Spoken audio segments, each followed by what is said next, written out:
Eu anotei aqui o nosso tema, né? Que eu já tinha comentado no final da aula da semana passada que a gente ia responder essa pergunta. O que isso aqui tem a ver com escatologia?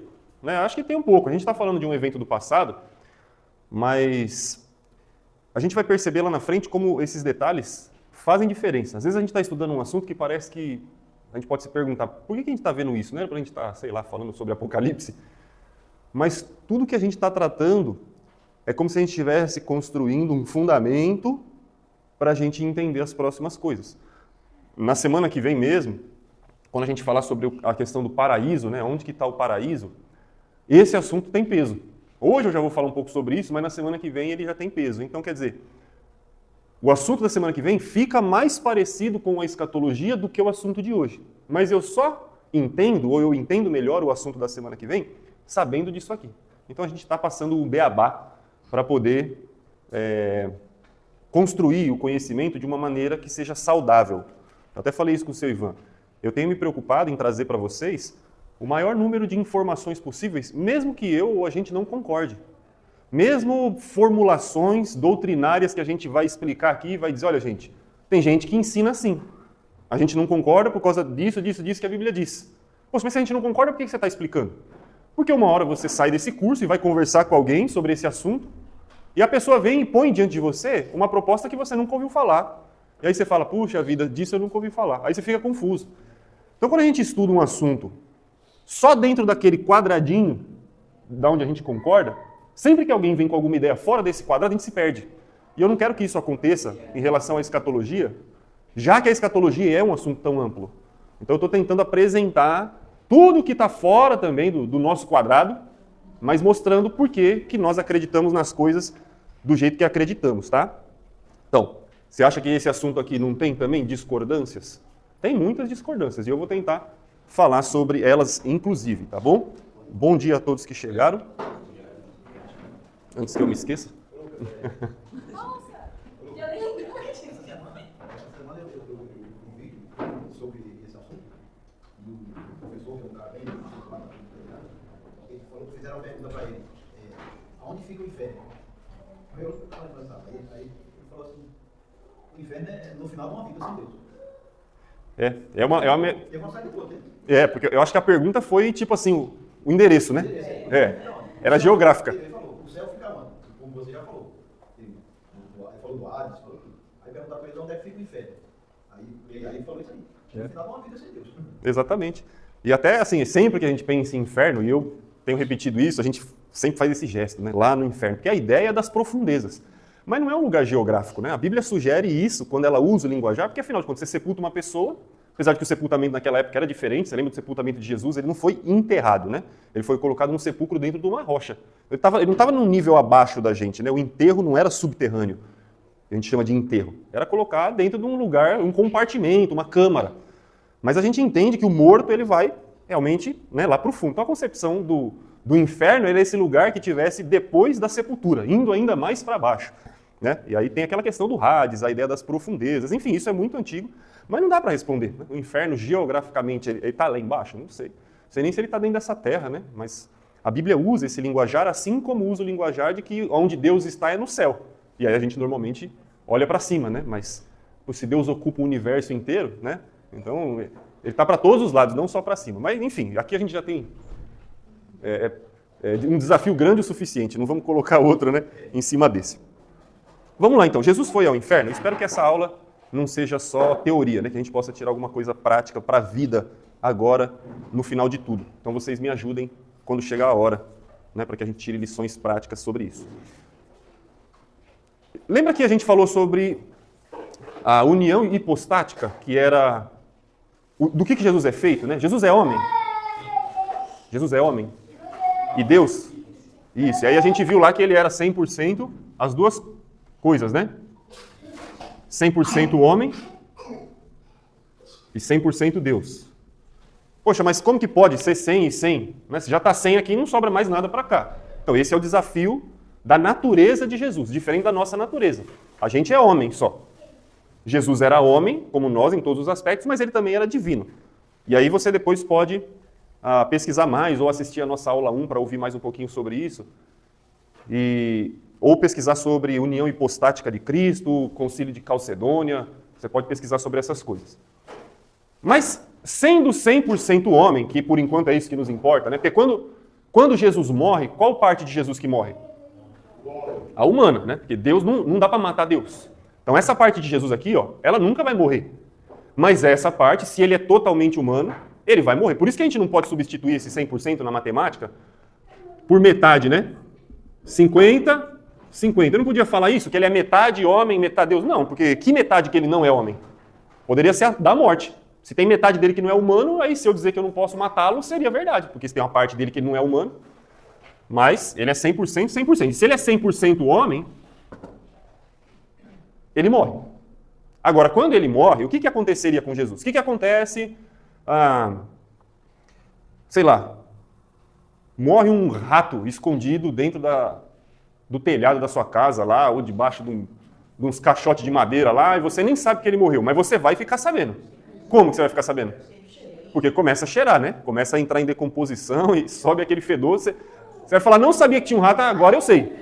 Né? Por causa do cheiro. Então, esse é o processo normal para quando a gente morre. Você vai ser sepultado e vai entrar em decomposição. Isso ia acontecer com Jesus? Não.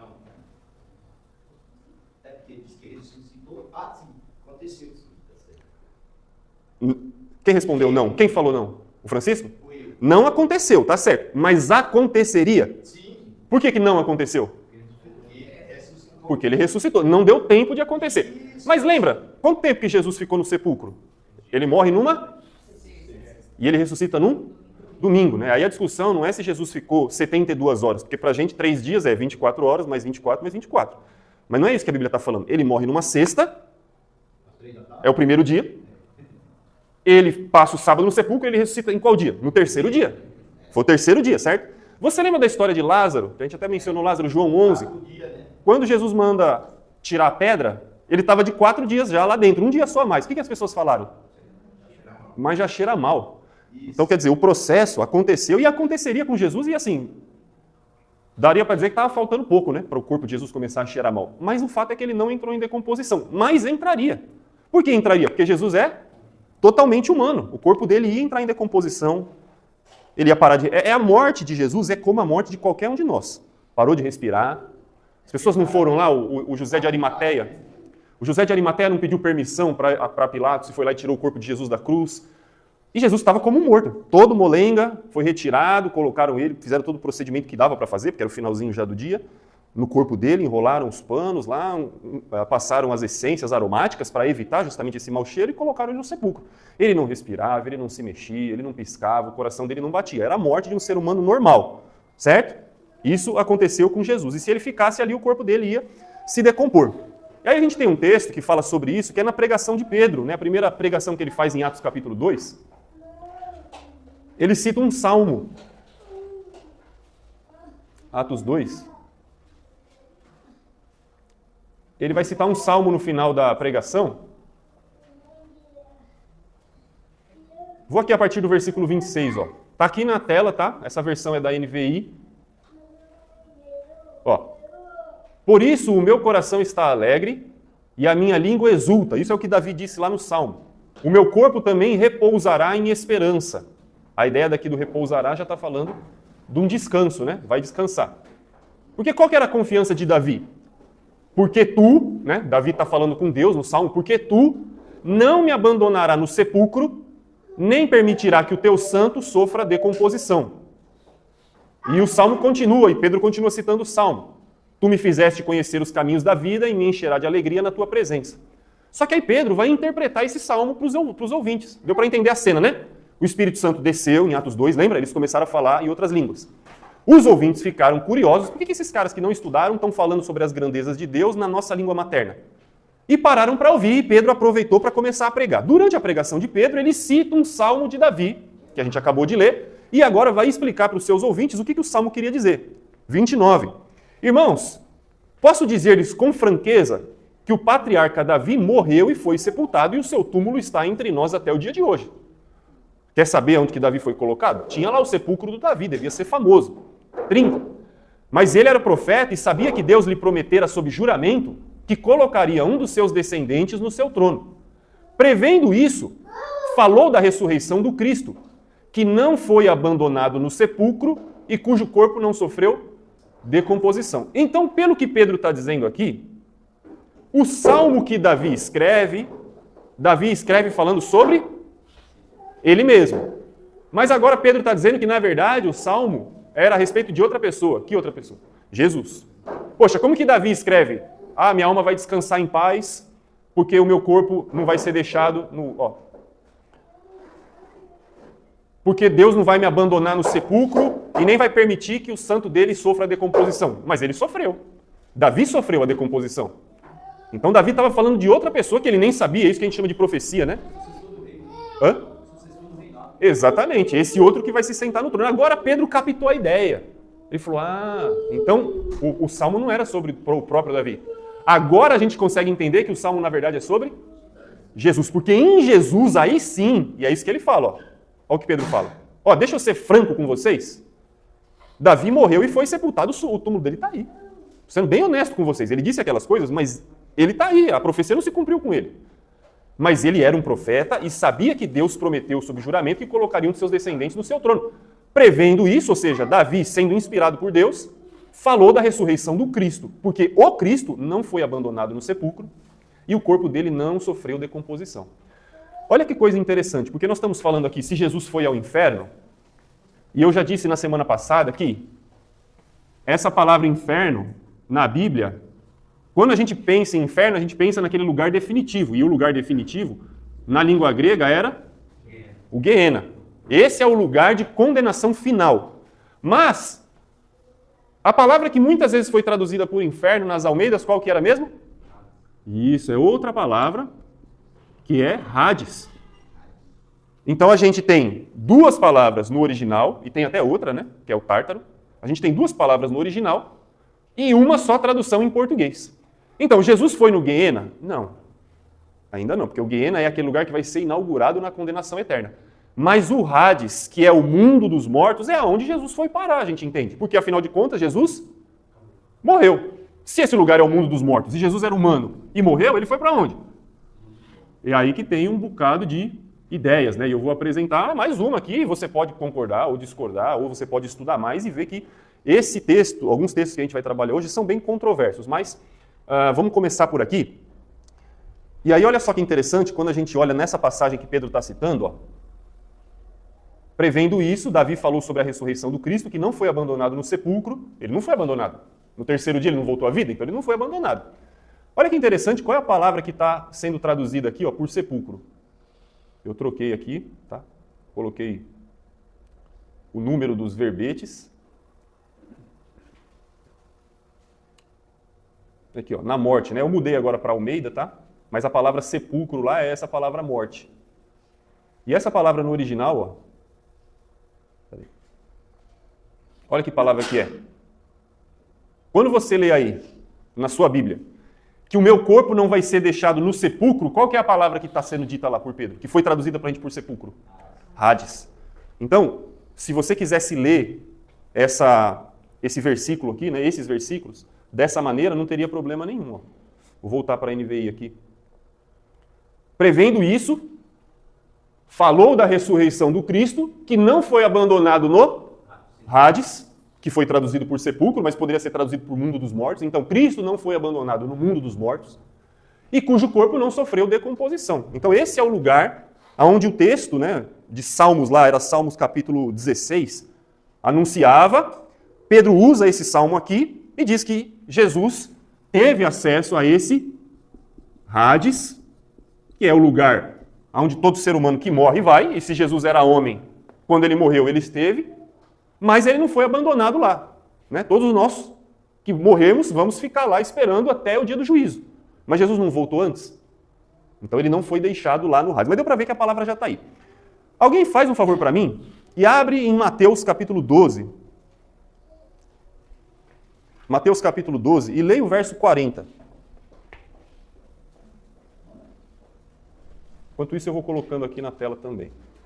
Pois assim como Jonas esteve 3 dias e 3 noites no ventre de um grande peixe, assim o Filho do Homem ficará 3 dias e 3 noites no coração da terra. Isso. Lembra desse texto?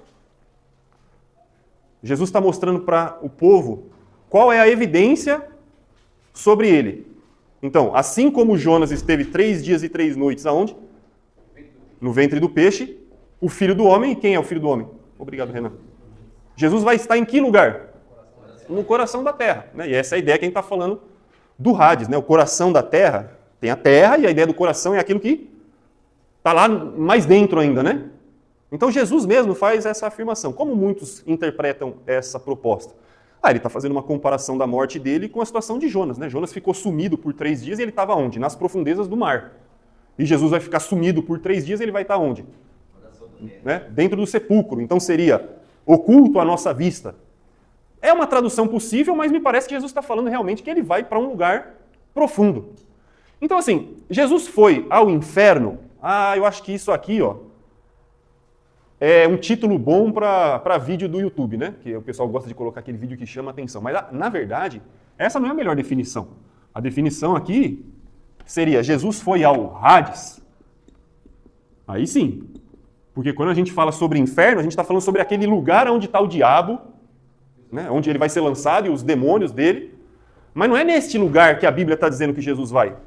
Ela está dizendo que ele vai ao Hades. E aí tudo bem, a gente tem base para isso. Porque ele é homem, ele morre como homem, é sepultado, ele diz que vai ao coração da terra. E aí, assim, ele está falando só de uma sepultura? Pode ser, mas eu olhando para Jonas, me parece que ele vai às profundezas. Pedro usa o Salmo 16 para dizer que ele não foi abandonado, e nós lemos sepultura, mas percebemos que a palavra original é Hades. Então ele foi lá. Até aqui, tudo bem. E aí lembra da nossa... Lembra porque, tá vendo por que a gente já fez aula sobre o rico e o Lázaro? Porque agora a gente sabe como que é aquele lugar. Como que é mesmo o Hades? Me ajuda aí que eu esqueci. Como que é o Hades? Hã? Opa, então tem um abismo no meio, né? E o abismo separa o quê do quê? Um lugar de descanso. Do quê? De um lugar de tormento. Olha como vocês são bons, tá vendo? Bons alunos. De um lugar de tormento. Não é isso que a gente viu lá em Lucas capítulo 16, né? Lucas capítulo 16, que a gente estudou aí até semana passada, né? Vou escrever aqui, ó. Lucas 16, acho que é do 19 ao 31, né? Ficou feio demais aqui, mas deu para entender, né? Lucas 16, do 19 ao 31. Estava lá a parábola do rico e do Lázaro. É isso? Com base na parábola, na descrição de Jesus, o Hades é um mundo dos mortos, e o rico lá morre e vem para cá, o Lázaro morre e vem para cá, e aí o rico quer o quê? Pai Abraão, manda que Lázaro molhe o dedo e refresque a minha língua. E Abraão responde, não dá, a gente não vai aí, você não vem aqui. Lembra? E aí nós tivemos todas as lições da semana passada. Se você não pegou a aula, você pode assistir, ela está gravada depois. Bom, se o Hades é isso que Jesus explicou, e era isso que estava na mente dos judeus, e é assim que eles concebem até hoje o mundo dos mortos, que também pode ser o Sheol, lembra? Hades é a palavra grega para o mesmo ambiente que os judeus descreviam como Sheol no hebraico, o mundo dos mortos. É assim que os judeus entendem, a maioria deles, muitos, até hoje. Eles enxergam o mundo dos mortos como esse ambiente dividido, onde há uma porção de descanso para os justos e onde há uma porção de sofrimento para os ímpios. Se a descrição de Jesus está certa, e eu acredito que está, né, porque ninguém melhor do que ele para falar sobre esse ambiente, se a descrição de Jesus está certa, e quando alguém vem para o mundo dos mortos, ele vem ou para cá ou para cá, ao morrer, Jesus foi para qual lado? Eu concordo com vocês. Se Abraão estava aqui, se o Lázaro estava aqui, né, Jesus não vai estar? Perfeito, Jesus veio para cá. Muito bem. Agora vamos abrir em outro texto. Vocês estão anotando aí, né? Espero que estejam. Mateus 12, 40. Agora alguém abre para a gente Lucas 23. Eu vou pôr aqui na tela também. Lucas 23.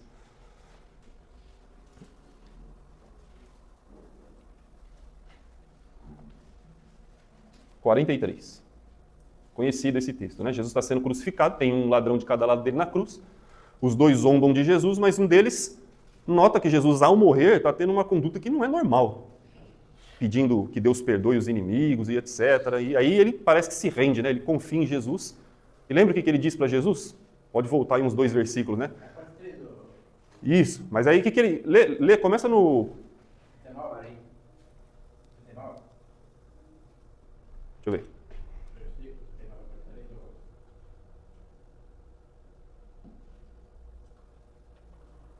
Não precisa, mas vocês lembram da ideia, né? Um zombava e aí o outro... Vai no 40 então, vai do 40 ao 43, por favor.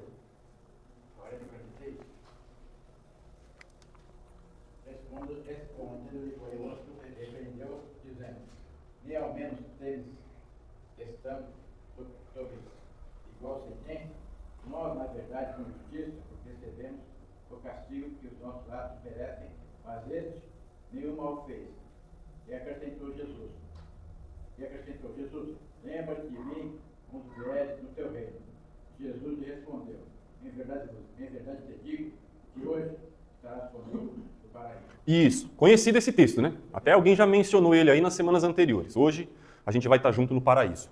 Bem, Jesus está prometendo para o ladrão, e aí esse texto tem uma discussão enorme por conta de uma vírgula, né? Por conta de uma vírgula, se você vê o pessoal do aniquilacionismo, lembra que eu falei o que era o aniquilacionismo? Aqueles que acreditam que quando você morre, a alma entra num sono profundo e vai ficar inativa até o dia do juízo, ou até ser destruída, né? Se a pessoa não vai ser salva, essa alma pode ser aniquilada, por isso que chama aniquilacionismo. São aquelas pessoas que acreditam que no final da história, só vai haver uma recompensa para quem vai ser salvo e todo mundo que estiver desse lado vai deixar de existir, porque não há uma punição.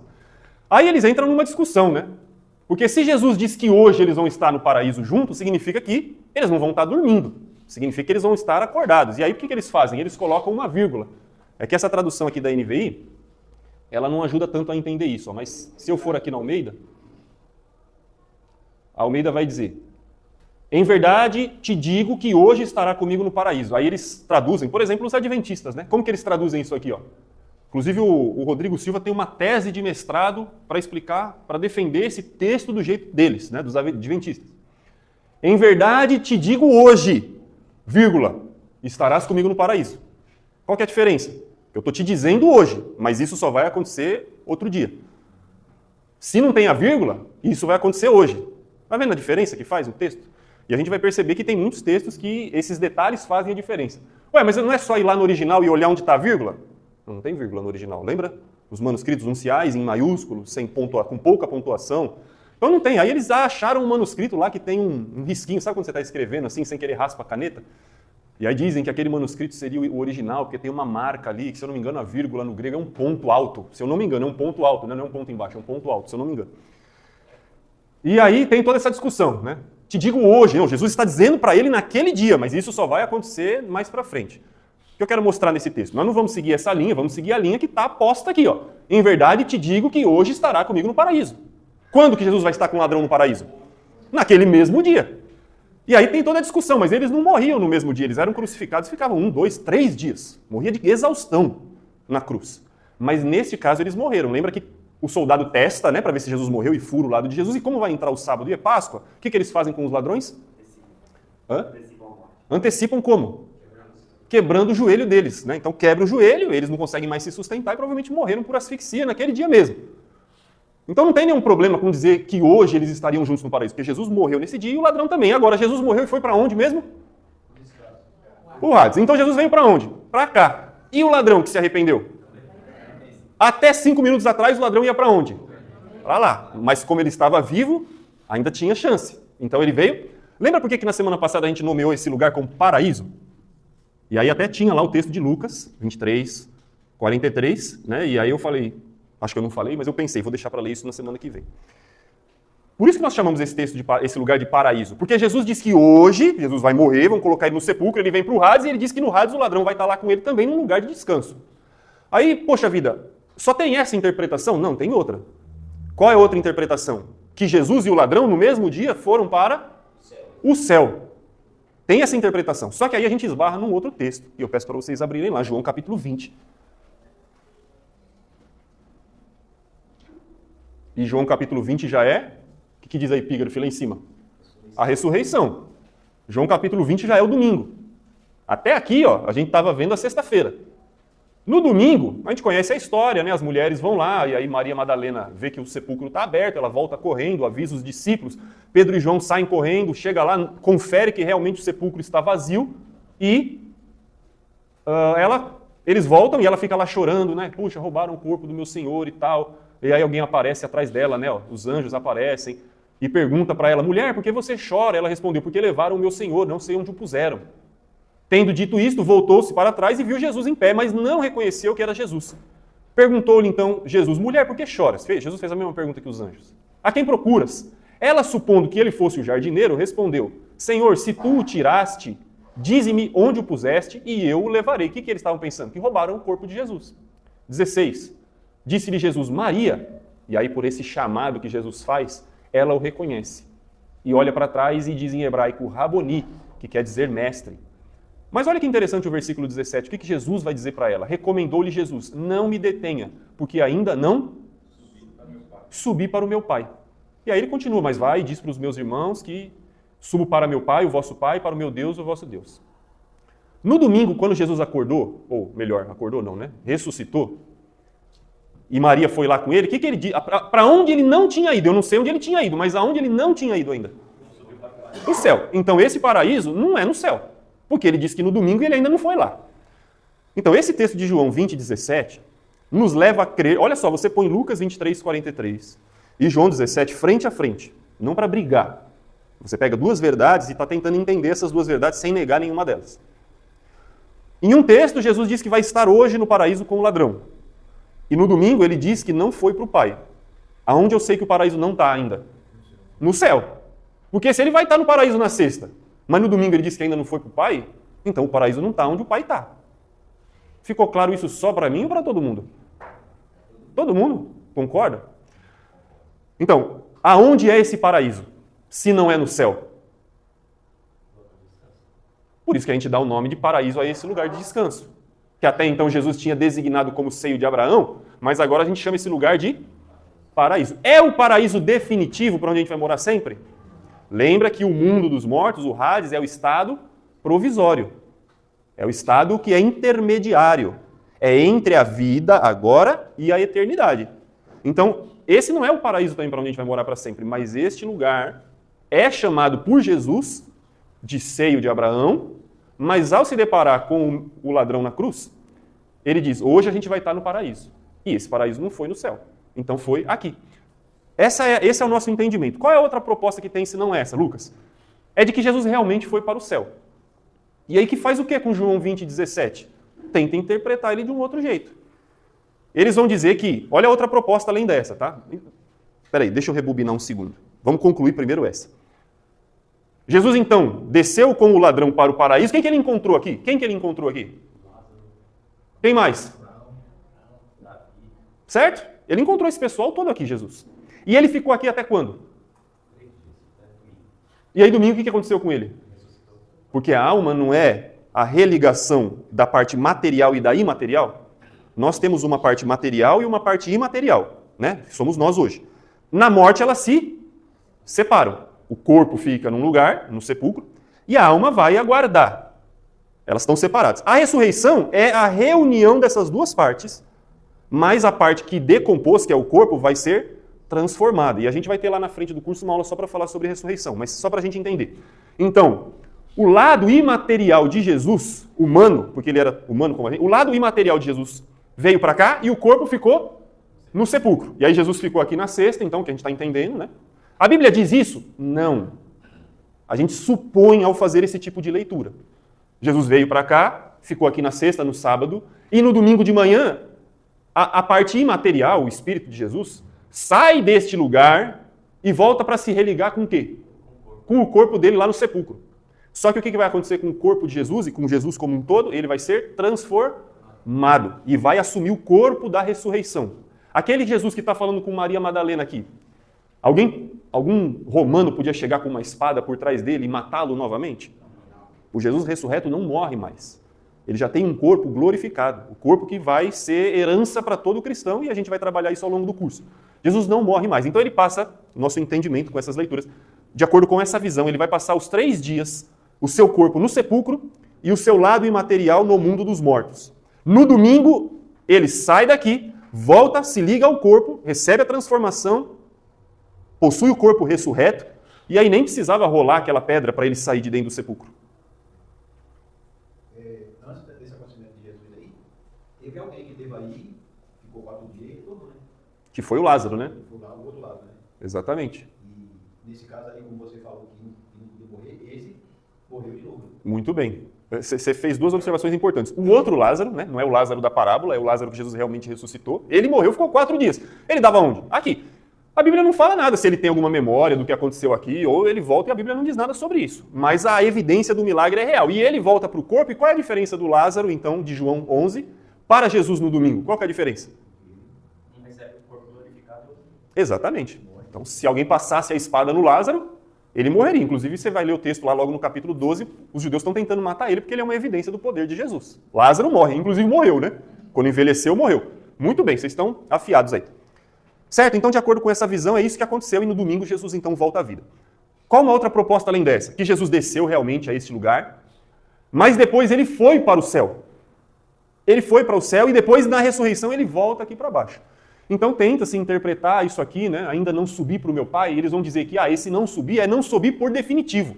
Eu já fui lá, mas não fui por definitivo. Ele vai por definitivo no comecinho do livro de Atos, né? Lembra que os apóstolos passam 40 dias com Jesus, e aí de repente o que acontece com Jesus? Ele começa a subir ao céu, eles ficam olhando até que Jesus some no meio das nuvens e 2 anjos aparecem atrás e dizem, do mesmo jeito que vocês viram esse Jesus subir, ele vai voltar. Esse é o momento em que Jesus vai ao Pai por definitivo. Então, como que eles traduzem aqui? Esse não subir é indefinitivo, mas ele já teria ido. Então, há uma outra proposta, que Jesus desce ao Hades, tudo bem até aqui, conforme a gente está também falando, mas não fica aqui até o domingo. Ele bate aqui, faz alguma coisa que nós já vamos falar daqui a pouco, e vai lá para o Pai. Né? Interessante que quando a gente lê Hebreus, capítulo 9, capítulo 10, quando fala sobre a oferta de Jesus, né, o escritor aos Hebreus diz que Jesus ofereceu a si mesmo como uma oferta, e aí tem uma diferença do sangue dele para o sangue de animais. O sangue de animais era derramado e era oferecido num tabernáculo feito por gente dessa criação. Mas Jesus ofereceu-se a si mesmo e adentrou no santuário, o verdadeiro santuário, não com sangue alheio, mas com o seu próprio sangue, fez uma expiação lá. Então, quer dizer, em algum momento, quando Jesus vai para o céu, essa subida dele é como se ele estivesse fazendo a função do sacerdote. Lembra? O sacerdote matava o animal no templo e entrava dentro do santuário com o sangue do animal, não é? Para oferecer diante de Deus. Se Jesus é o sumo sacerdote aqui na Nova Aliança, ele faz esse mesmo processo, mas não de um templo construído nesse mundo, mas ele entra lá no santuário celestial, que é o próprio céu, levando o seu próprio sangue, então ele é o sacerdote e ao mesmo tempo ele é também a oferta, e ele entra lá dentro. Só que o escritor aos Hebreus diz que ele, fazendo este movimento de subir ao céu e entrar no santuário com o seu sangue, ele se assenta à destra de Deus e recebe de volta toda a sua glória. Olhando Hebreus, parece que quando Jesus faz este movimento de subir ao céu, ele não volta para a terra. Porque ao subir, ele recebe de volta todo o poder, toda a glória dele, se assenta ao lado direito de Deus e começa a reinar. Então fica difícil, pelo menos para mim, entender que ele desceu ao Hades, sei lá, na sexta, aí no sábado ele deu uma passada lá no céu e no domingo ele voltou. Porque a ideia de Hebreus é que quando ele vai ao céu, ele vai por definitivo assumir o seu trono e ficar lá. Não faz assim, eu não quero ser pejorativo no que eu vou dizer, mas ele não faz um bate-volta no céu para então ir definitivamente. Você está percebendo a ideia? Então eu prefiro entender que ele vai ficar no Hades até o domingo. E qual é a primeira vez que ele volta para o céu? Daqui quantos dias? Daqui 40 dias, quando ele é assunto ao céu, e aí ele é elevado em glória, chega lá no alto, e enfim, recebe o trono, senta à direita de Deus, e quando esse movimento todo está acontecendo, tudo é colocado debaixo dos pés dele, né? Lembra que ele fala em Mateus 28, logo depois da ressurreição, toda a autoridade me foi dada.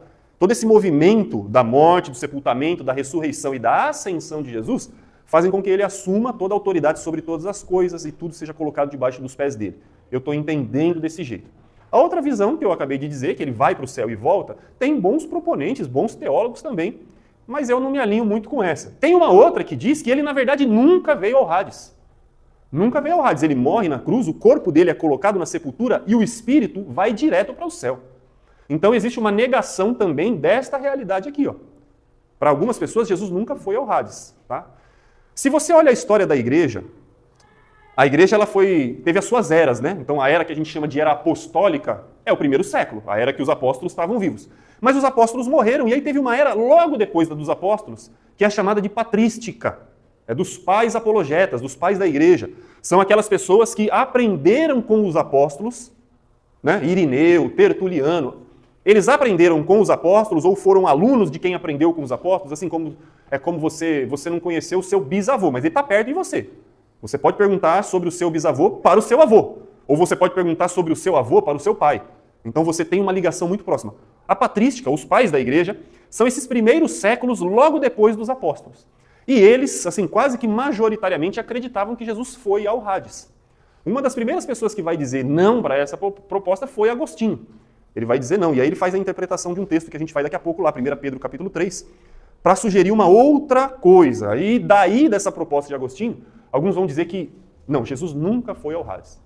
Você percebe então que tudo que eu expliquei aqui, até agora, também não é um ponto comum? A gente leu o texto, entendeu, Jesus é humano, ele diz que vai estar no coração da terra durante 3 dias. A pregação de Pedro diz que o corpo dele não foi abandonado no Hades, né? A alma dele. Ele diz que vai estar no paraíso, mas que não subiu ao Pai. A gente liga todos esses pontos e entende que ele veio ao lugar de descanso e deu o nome aqui de paraíso e voltou à vida no domingo. Mas tem gente ainda que vai dizer não. Ele morre na cruz, o seu corpo é levado à sepultura, mas o seu espírito vai direto ao céu. E no domingo, na ressurreição, ele volta da onde, então? De lá do céu. Tá? Então essa questão aqui, apesar de ela ter sido meio que unânime nos 5 primeiros séculos da era cristã, eles diziam, ele foi ao mundo dos mortos. Tanto que o credo apostólico, né, diz isso, o credo apostólico, que nem era da Igreja Católica, mas depois se tornou a frase oficial da Igreja Católica, o que dizia? Desceu a mansão dos mortos. O credo apostólico, que era a confissão, né, era a ideia assim, o que a gente acredita? Em poucas palavras, cremos em Deus Pai, bababá, Todo-Poderoso.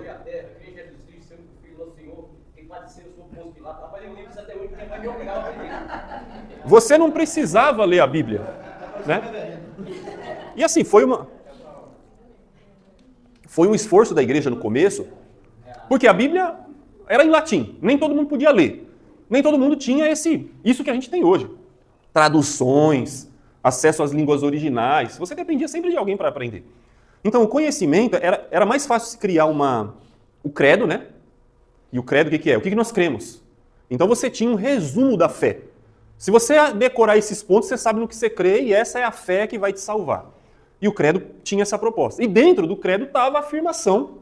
O que eles acreditavam lá? O credo ele teve formulações. Ele não foi sempre assim. Ele foi sendo aprimorado. Conforme os concílios aconteciam, eles adicionavam ou corrigiam alguns textos.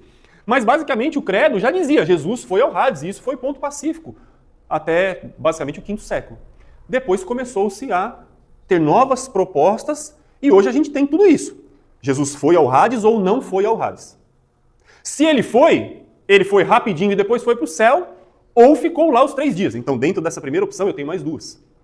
Dentro da segunda, se ele foi para o céu, eu tenho outras. Então, a gente tem, na verdade, uma ramificação, né? Como se fosse uma árvore de um monte de propostas, tá bom? Deixa eu ver aqui mais. Aí aqui a gente entra numa outra questão, né? Então, a gente já falou que ele era humano, para onde ele foi, quando ele morreu, tá? Estou apresentando então aqui uma sugestão. Agora, o que ele ficou fazendo aqui? Porque isso também importa, e às vezes é com base no que ele veio fazer aqui, que as pessoas escolhem no que vão crer. Porque dependendo do que ele veio fazer aqui, eu prefiro acreditar que ele nem veio então. É melhor dizer que ele nunca nem veio para o Hades, se é para dizer que ele veio fazer tais coisas. Então vamos lá. Alguém abre aí em 1 Pedro capítulo 3. Isso vai importar bastante agora na aula da semana que vem, tá? 1 Pedro capítulo 3, versículo 18. 18 ao 20.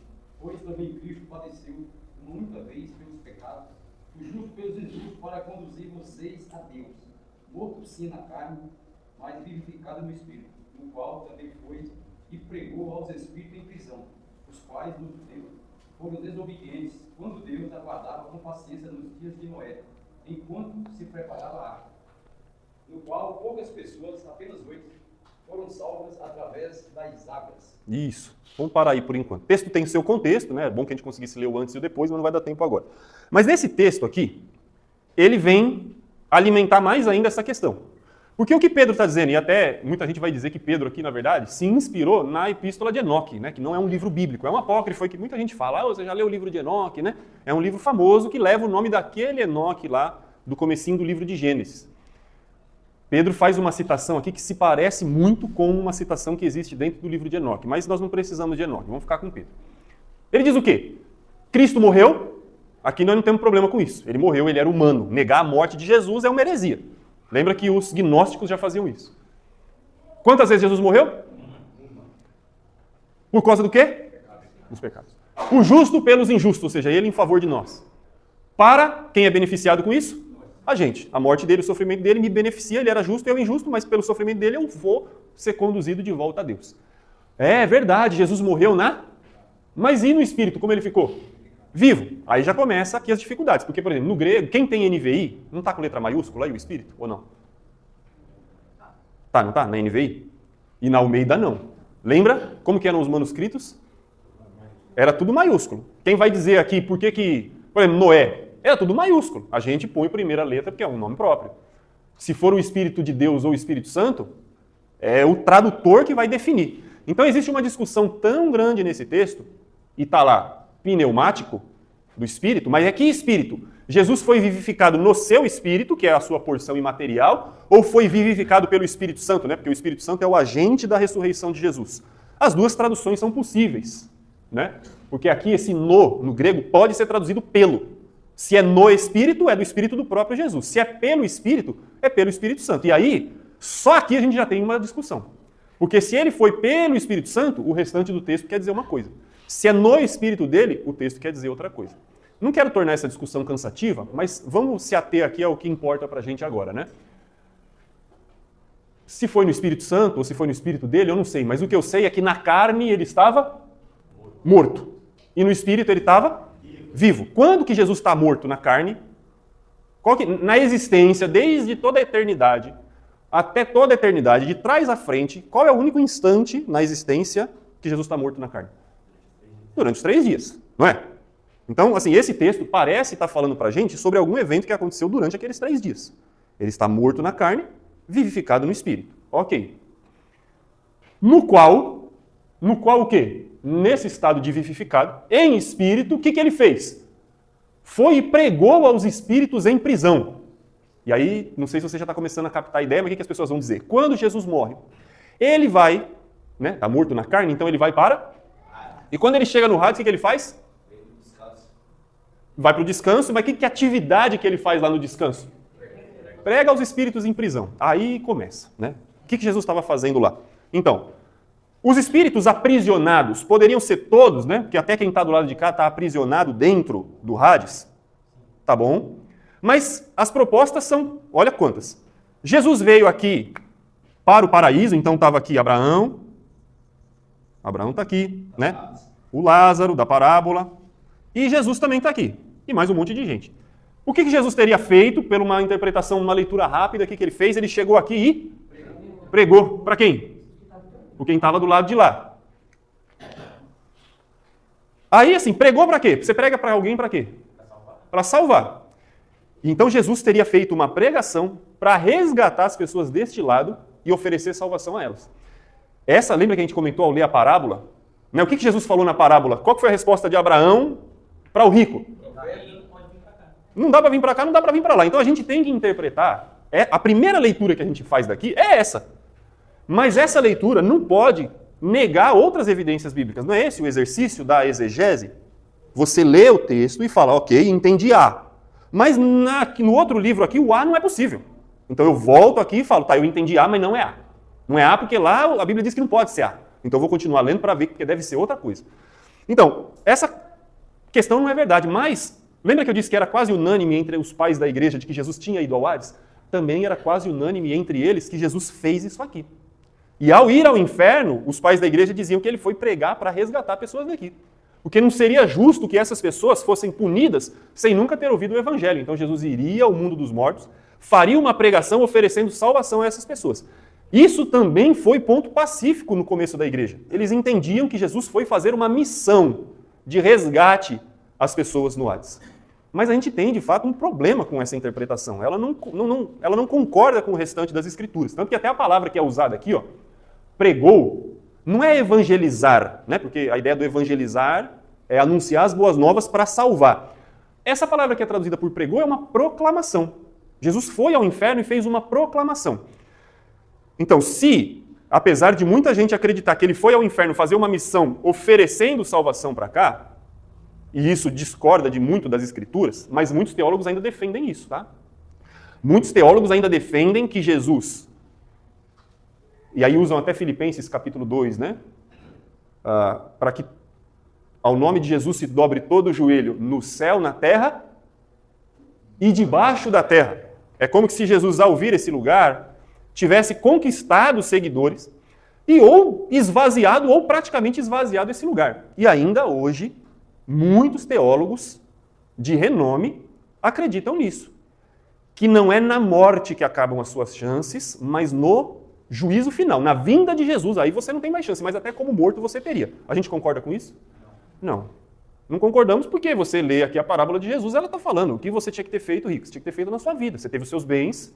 O julgamento lá do filho do Alto Compadecido foi tirado daí, né? Isso. Então, você vê que a doutrina, outra coisa que surge com isso aqui, a doutrina do purgatório. Porque se Jesus foi e pregou, e era possível salvar um grupo nesse ambiente, e esse lado aqui não dá para salvar, você vê que aí o purgatório entra como uma solução. Mas eu não posso aceitar o purgatório porque ele não tem respaldo bíblico. Mas o que eu digo então? Bom, se Abraão falou que quem está aqui não pode passar para lá, e quem está aqui não pode passar para lá, então deve existir um terceiro lugar onde é possível essa migração. E aí vem o purgatório. E Jesus teria pregado para quem então? Segundo essa visão? Para as pessoas que estão no purgatório. E aí ele chegou lá para pessoas que não tinham um pecado tão grave, né? E aí tem um terceiro lugar aqui embaixo. Pregou para essas pessoas e resgatou elas para cá. Outra proposta, tá? Tem uma outra que vai ficar para a semana que vem, que constrói a aula da semana que vem. Ele nasce com a igreja. Na verdade, assim, a ideia de um limbo, né, de um lugar escuro, de um lugar meio abstrato, que você ainda pode mudar de estado, começa a nascer alguns séculos antes de Jesus. E aí, por exemplo, se você vai ver onde que a doutrina da Igreja Católica se baseia para o purgatório, são nos livros de Macabeus, né? Alguns livros apócrifos que estão entre Malaquias e Mateus, na transição do Velho para o Novo Testamento. Mas a doutrina mesmo do purgatório, como a gente se conhece, ela se fundamenta mais, né? Ela se estrutura mais já na era da Igreja Católica mesmo. Então, mas a gente não acha isso aqui na Bíblia, né? A Bíblia a gente está achando aqui duas regiões e elas... O estado meu é imutável, como Jesus já falou. E aí Jesus pregou para quem se o estado é imutável? Então olha quantas propostas, né? Ele pregou para salvar pessoas daqui, muitos dizem isso, acho que não. Ele pregou para um terceiro lugar, mas que terceiro lugar é esse que a Bíblia não fala, onde seria possível as pessoas serem salvas? E até essa doutrina que diz que ele prega aqui é assim, dá origem ao universalismo que a gente conhece hoje, que no final todo mundo vai ser salvo. Tipo assim, você fez tudo de errado na sua vida, você vai vir parar aqui, mas um dia alguém vai vir pregar o evangelho para você estar queimando no fogo, você não vai acreditar? Né? Então, no final, todo mundo vai ser salvo de acordo com essa visão. Eles dizem que não, né? Nem todo mundo aceitaria. Mas é o que eu entendo que, no final das contas, essa visão leva aqui. Qual outra proposta? Jesus, quero terminar logo aqui. Quando ele teria ido pregar aos espíritos, aí então não seriam, na verdade, espíritos de pessoas, mas seriam espíritos malignos. Lembra que Pedro diz sobre o Tártaro, né? Que era 1 Pedro capítulo 2, versículo 4. Os anjos que estão no Tártaro. E aí, lá naquela aula que a gente começou a falar sobre esse lugar, do Hades, né, da parábola, eu disse que pode ser que esse lugar se chame Tártaro, ou pode ser que não. Alguns vão entender que o Tártaro, na verdade, é aqui dentro do abismo. O Tártaro seria esse abismo, né? E o que é a ideia do abismo? Imagina que você está olhando aqui, o Hades, olhando por cima. Mas se você olhasse o Hades por baixo, seria assim, né? Abraão está aqui, o abismo, e o rico está do lado de lá. Não dá para vir para cá, não dá para ir para lá. O abismo é isso. E quem que está aqui? Então o Tártaro seria o nome deste lugar. Aqui é o paraíso e aqui é o tormento. E quem estaria preso nesse lugar se o Tártaro não for tudo isso aqui, ó? Esse caso em cima aí, né? Isso. Eu estou falando do nome, mas é isso mesmo, seu Ivan. O Abraão está aqui. Isso. E o rico está lá, né? Obrigado. Esse aí não faltou na... É o cara que lê as plantas lá do serviço dele, as colunas já ia sair tudo no lugar errado aqui, né, seu Ivan? Já ia sair o pilar tudo fora já. Isso. Então, quem que está lançado aqui, de acordo com o que Pedro disse? Os anjos, né? Então, os homens justos estão descansando aqui, os homens ímpios estão sofrendo aqui, e os anjos estão todos aqui embaixo, no fundo do abismo, sofrendo, em prisão, tá? Estou recapitulando aqui uma ideia. Oi? Os anjos caídos, isso mesmo. Os anjos caídos que foram desobedientes, né? Que ele diz lá, 1 Pedro capítulo 2, versículo 4. 1 ou 2 Pedro? 2 Pedro? Capítulo 2, versículo 4. Obrigado.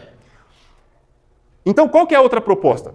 Vamos esquecer que Jesus foi pregar para salvar quem está aqui, ou foi pregar para salvar quem estava num purgatório? E se isso aqui não for gente? Porque olhando para o texto dá para entender. E se isso aqui não for gente desencarnada, né? Desencarnado é que separou da carne. Qual parte de Abraão que está aqui? A imaterial. Então eu posso entender que isso aqui é gente morta? Mas e se não for? O que é? Que outro espírito que não é gente morta? Tá? Mas a ideia é dos seres espirituais, né? Quem que estava lá no abismo? Os anjos. Então, e se... Tá certo, Renan? Mas assim, a ideia é... E se Jesus, na verdade, foi ao Hades e pregou a esses espíritos, mas na verdade não são espíritos de pessoas, são os espíritos aprisionados que são rebeldes contra Deus, os demônios. E aí, então, no caso, Jesus não foi lá para evangelizar, mas para declarar a sua vitória. Essa é uma outra possibilidade. Dizem que tem mais de 8 interpretações para esse versículo. Eu estou na terceira, não vou citar todas, tá? Uma é que ele foi salvar quem estava condenado. E aí pode ser tirar as pessoas daqui para cá. Outra é que ele foi declarar a sua vitória. Ele morre na cruz, desce lá no Hades e diz para essa galera toda aqui, ó, vocês não creram em vão. Eu venci. Eu estou aqui. E vocês que não creram, a coisa vai ficar mais feia ainda. Então Jesus desce ao mundo dos mortos, declara a sua vitória sobre o pecado, que daqui a pouco vai ser também vitória sobre a morte. Essa é uma outra proposta. Só que o texto segue. Por que é difícil acreditar que ele está falando com espíritos de anjos caídos? Tá? Porque seria essa declaração, tanto às pessoas como aos próprios anjos do Tártaro. Vocês serão destruídos. Se rebelaram contra Deus, mas eu sou a vitória de Deus. Né? Enfim, sei lá. Por que fica difícil? Porque o texto continua. E ele diz, aos quais, quem? Os espíritos que estão em prisão, eles, em um outro tempo, foram desobedientes quando a paciência de Deus aguardava nos dias de Noé, enquanto se construía a arca, a saber, na qual apenas 8 pessoas foram salvas. Parece que ele está falando de um grupo de gente mesmo, desobediente, de que era? Da era do dilúvio. Ah, mas pode ser espírito, porque tem aquela discussão lá em Gênesis 6, que os anjos se casaram com as mulheres e tal. Mas eu vou apresentar a última proposta aqui para a gente terminar a aula, porque eu estou trabalhando com 3 aqui mais possíveis, tá? Essa de que ele vai ao Hades e declara a sua vitória, ela é possível. Ela é possível. Ele desce lá e declara a sua vitória como filho de Deus, venceu o pecado, vai vencer a morte, e tudo que foi profetizado no Antigo Testamento vai ser consumado. Tudo isso vai ter um fim. Esse sofrimento, vai haver recompensa para quem se dedicou a Deus, vai haver punição para quem ignorou a Deus. Essa é uma leitura possível. Ele foi lá e declarou a sua vitória. Ele ir lá e salvar pessoas depois da morte, apesar de ter alguns que dizem isso, fica difícil de concordar. E aí há uma outra proposta também que é legal, que é assim, a ideia de em espírito, lembra? Se ele está vivificado no espírito, e aí seria a ideia do Espírito Santo, ele foi e pregou aos espíritos em prisão que estavam sendo desobedientes nos dias de Noé. A ideia de que Jesus... Olha essa aqui. Mas ela é boa, viu? Ela é complicada, mas ela é boa. Depois você fala para o Tomás. O Tomás, hoje a gente falou sobre... Porque ele sempre me perguntava desse texto. E eu falava, não me vem perguntar desse texto. Pelo amor de Deus, não vamos conversar sobre isso. Eu brincava com ele, né? Falava para ele, hoje você perdeu a aula que a gente falou do texto de 1 Pedro 3,18. A outra proposta é que enquanto Noé construía a arca, a Bíblia não diz que ninguém creu nele? Se tivesse crido, ele não tinha entrado só com a família dele, né? Então eles foram... A sociedade da época de Noé foi desobediente. Mas enquanto Noé pregava, e ele é descrito como pregador de justiça, né? Enquanto Noé pregava, era Cristo em espírito que estava pregando através dele. Isso é um pouco sustentado pelo que Pedro fala no capítulo 1. Porque aqui no capítulo 1 ele já menciona isso aqui, ó.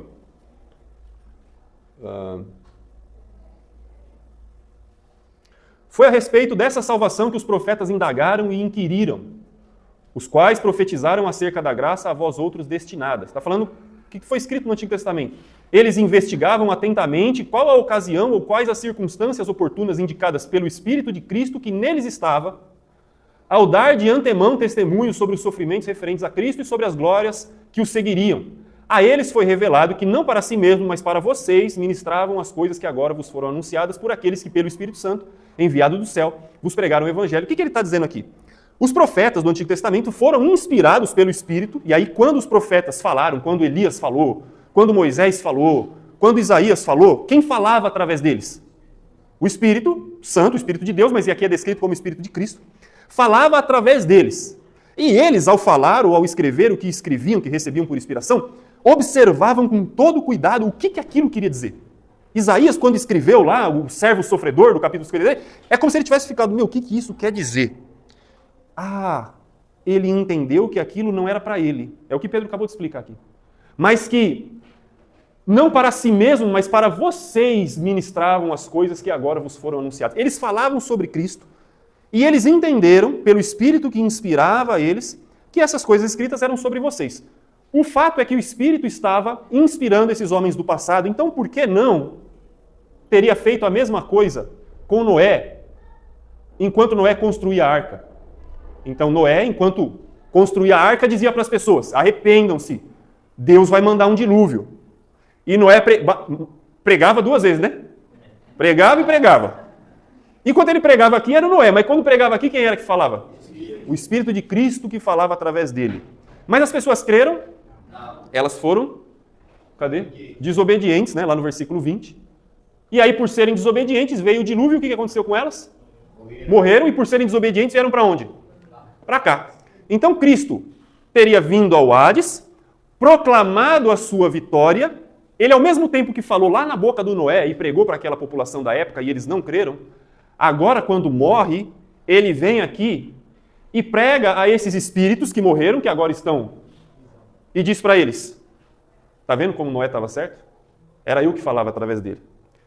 Todas essas são interpretações possíveis. Ele veio ao Hades e proclamou a sua vitória aos espíritos aprisionados no tempo de Noé que não quiseram crer, e a todos os outros que estão aqui também. Gente, essas são só algumas das possibilidades de interpretação. Aí eu queria ainda trabalhar o capítulo 4, versículo 6, não vai dar tempo, aí de 1 Pedro.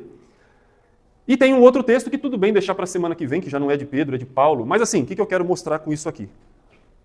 Fechando, vamos fechar a aula de hoje. Nem vou perguntar alguma dúvida hoje, porque... Jesus foi ao Hades? Nós entendemos que foi. Se você encontrar alguém que entende que ele não foi, tudo bem. O que a gente não pode negar aqui é que Jesus foi vitorioso, de que ele morreu de fato. O problema está aqui. Se alguém negar que ele morreu como ser humano, isso é um problema. Se alguém negar que ele venceu a morte, isso é um problema. Se alguém negar que ele triunfou sobre todas as potestades, todos os principados, de que ele reina sobre tudo, aí nós temos um problema. Negar a morte, negar a ressurreição, negar a ascensão de Jesus, nós vamos ter um problema. Se você entende, né, estudando aí, vocês podem estudar e me ajudar. De repente vocês vêm aqui também e me ajudam. Né? Eu não chego a essa conclusão assistindo um vídeo do YouTube, gente. Estudei muito, mas posso estar errado também. Tem tantas boas propostas. Se você encontra alguém que concorda com isso, de que ele foi ao Hades, ou que não, ele foi direto ao céu depois da crucificação, tudo bem, não temos problema com isso. O importante é que ele ressuscita. Se ele veio ao Hades, o que ele fez aqui no Hades? Ele descansou, proclamou a sua vitória sobre todos os anjos caídos, sobre os rebeldes do tempo de Noé, proclamou a sua vitória aos que estão desse lado, tudo bem. E aí no 3º dia ele ressuscita e volta e se une ao corpo, beleza. Ou não, ele só veio aqui e depois foi ao céu e voltou, também não temos problema com isso. Fica difícil explicar lá por que ele disse para Maria Madalena que ele não foi ainda para o Pai, tá, mas nós não temos problema com uma boa parte das possibilidades de interpretação aqui. Eu acho que os problemas estão em salvar a gente do lado de cá depois da morte, porque isso abre um precedente estranho. Os problemas estão em negar a morte física de Jesus, negar a sua ressurreição. Fora isso, a gente tem um campo de trabalho interessante. E assim, como esse texto é um texto complicado, a gente tem que entender ele depois de entender os textos fáceis, porque essa é uma regra da hermenêutica. Né? A hermenêutica é a interpretação bíblica. Você, quando vai ensinar uma criança a cozinhar, você começa pelo quê? Você começa por um prato, sei lá, francês, ou você começa pelo simples? Você ensina a fritar um ovo, cozinhar um ovo, fazer um miojo. Você ensina o básico, aí ela vai dominar o fogão, a panela, a temperatura, aí ela vai para o difícil. É essa regra que a gente tem que usar na Bíblia. Se esse texto é fácil, eu tenho que ir por último nele. Qual texto que vem antes desse? o caminho que a gente passou aqui, Atos 2, Lucas 23, 43, João 20, 17, Lucas 16. A gente trabalha com os textos fáceis. Com base nos fáceis, que a gente consegue entender, a gente traça algumas linhas de ensino, e aí eu vou para o difícil. E quando eu leio o difícil, ele não pode contradizer aquilo que eu já entendi dos fáceis. Essa é uma regra, tá? Então, isso é uma boa lição para a gente aqui.